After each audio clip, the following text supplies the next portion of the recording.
I think one of the more frustrating things associated with Alzheimer's disease is the lack of education to the public on exactly what happens with people.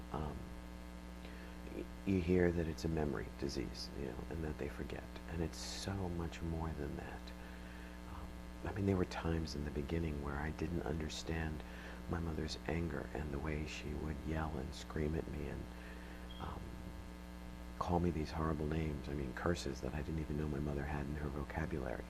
And it was extremely difficult for me because, I was always the goody two-shoes, and to be considered this horrible child in my mother's eyes was extremely painful.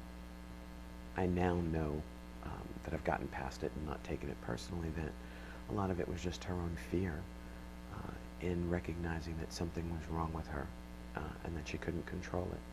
And certainly now that she's less aware, she doesn't get as angry, but she still does. I mean, anytime we attempt to make her do something that she doesn't want to do, like wash up, she gets extremely angry. She'll even get violent.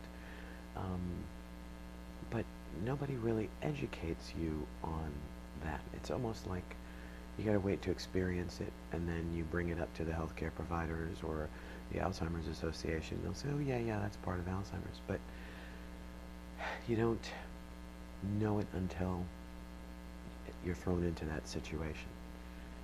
My mother talks to inanimate objects. She loves to have conversations with photographs in the newspaper, or tell people on TV about her life, or yell and scream at them because she doesn't like what it is that they're saying. Or if she kicks them out of her house, she gets upset because they're not leaving. It's extremely disconcerting in the beginning. I mean, I remember asking the doctor, like, are you sure she's not schizophrenic or something's wrong with her psychologically, because this is like such strange behavior. And he explained that no, that is part of the disease, and that there will potentially come a time when she'll look in the mirror and she won't recognize herself, and she'll be talking to herself as a stranger. That hasn't happened yet, but she does talk to herself in the mirror as if she is someone else. But yet it's someone she knows.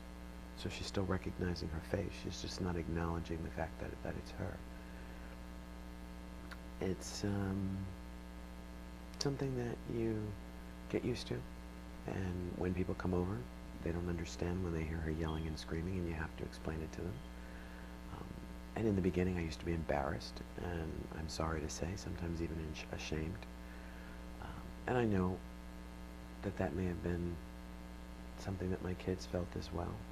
But as they explained to their friends, and as I explained to mine, and they had a better understanding of the disease, nobody let it bother them. It was just, okay, this is one of those things. Let's change the channel, or maybe take the newspaper away if she gets upset. And we learn to deal with it and carry on with our lives. So